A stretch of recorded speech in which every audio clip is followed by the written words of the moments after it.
I'm just going to say that I believe that this sport was invented by lesbians because it just kind of seems like the kind of sport that a lesbian would invent. Anyway, I watched today the second annual Lake Kickball game. It was hosted in Lake Conroe, Texas. And yes, I said in the same sentence, water kickball. Water kickball. Yes, water kickball. So that was quite my team favorite one. So I was excited about that. One might wonder, how in the fuck do you play water kickball? Because obviously the ball can't. It's actually pretty ingenious, guys. Pretty genius. So you stand on the dock, okay, and you kick the ball. Okay, first of all, there's a first. Hi, guys. Hi, Ginger. Hi, everybody. I forgot to say hi to everybody. Hi, Elise. Hi, Ginger. Hi, Jen. Britt. Let's see. Who did I get? Callie. Who am I missing? Britt, Callie, Ginger, Elise, Mondo. Let's see. Dory? Let me see. I got to put my glasses on. I can't see that one as well. Yeah, Dory. Hi. Sharon. Deck the Duck. Oh, I like that. And Peggy. Hi, guys. All right. So, hey, Steve. So this is how you play water kickball. It is water kickball. You stand on the dock. You kick the ball. Hey, Amanda. There is a first base, a second base, and a third base. And out in the center is like this circular thing. And that's like, if you get it in, hey, Tasha, if you get it inside that, it's a home run. And then there's a jet ski that's like manning the outfield, because if you kick it too far, you need to have a jet ski to go fish the ball, right? But basically, you're divided. You got like 8 players on each team. Okay, so it's kind of like baseball in a way, because you have a first, second, and third base and then home plate. So I'm pretty sure, even if it wasn't invented by lesbians, I'm going to go ahead and give the lesbians the credit for this one. But there's 8 players per team. And so whoever's up to bat, or we're going to say up to kick, because I mean, we're going to go for I'm going to give the lesbians the win on this one. I'm pretty convinced that only a lesbian could invent this game. Because it's just too fucking hard. And it's too much fucking work. Cause you gotta really swim. You gotta run, you gotta kick, you gotta swim, you gotta throw. You have to watch out for maybe possibly alligators. It's death defying. So you stand on the dock, you could slip and break your ass too. And we all know that I'm very good at breaking my ass. So I'm pretty sure this is a lesbian invented game. So you kick the ball, you're on the dock, you kick the ball from the dock, okay? And then you jump, as soon as you kick the ball, you jump in the water and you swim for your life like there's a shark chasing you to first base, okay? Hopefully you make it to first base. If they get the ball, they can either throw it at first base, like if they hit first base, or they can swim after you and tag you, or they can tag you. Okay. Then the next person comes and they kick the ball. Now, if they kick it all the way out into the outfield, that's what the jet ski's for. And they've got like a net to swoop the ball out of the water.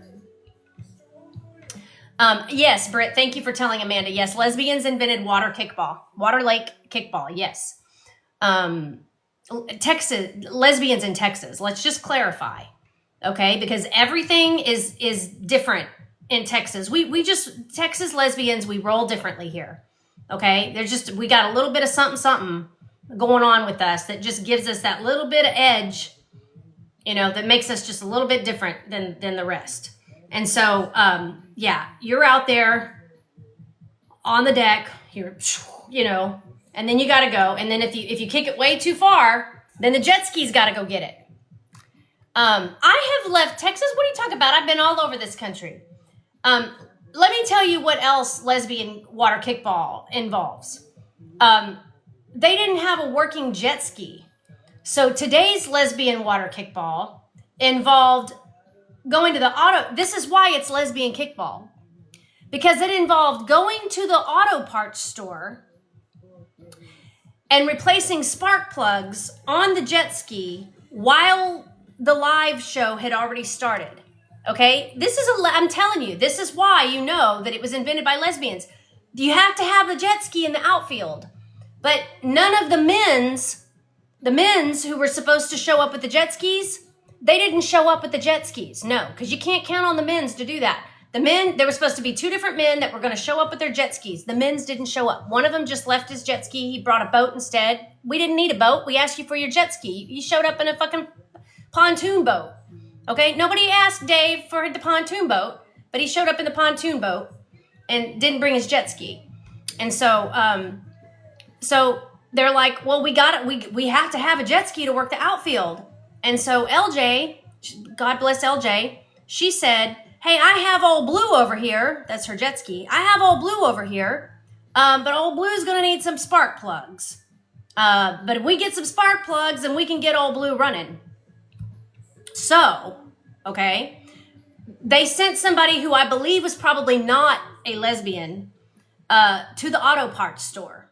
And the reason that I believe that they did not send a lesbian to the auto parts store is because the person came back with the wrong part. Unfortunately, they did not learn their lesson the first time, and they sent the same person back to the auto parts store a second time. And they came back with the wrong part a second time, even though they took the part that needed to be replaced. They took that part with them to the auto parts store and said, we need this part. Clearly, the person working at the auto parts store was not a lesbian either, because again, how do you look at a part? How do you look at something and you say, I need this exact thing right here. And they say, okay, and they sell it to you and it's still not the right part. So third time was a charm. They must have sent a lesbian the third time, because the third time they came back with the right spark plugs. They changed the spark plugs, and the next thing you know, on the live, there goes LJ on old Blue, the jet ski. That's how you know that it's lesbian water kickball, because it involves auto parts, jet ski repairs, beer, if I'm allowed to say that. We'll just call it apple juice. Lots of life vests and cargo shorts. I mean, you're supposed to be in a swimming suit, but there were a lot of people there in cargo shorts and Birkenstocks. So this is how you know, okay? It's lesbian water kickball. It's 5 innings. It was the most fascinating thing I have ever seen in my life. They don't know this yet, but I have already nominated myself to play on the winning team next year for the 3rd annual lesbian water kickball. So at some point next year, in May, I guess it'll be, I will be in Lake Conroe playing lesbian invented water kickball. And hopefully next year, they don't need new spark plugs.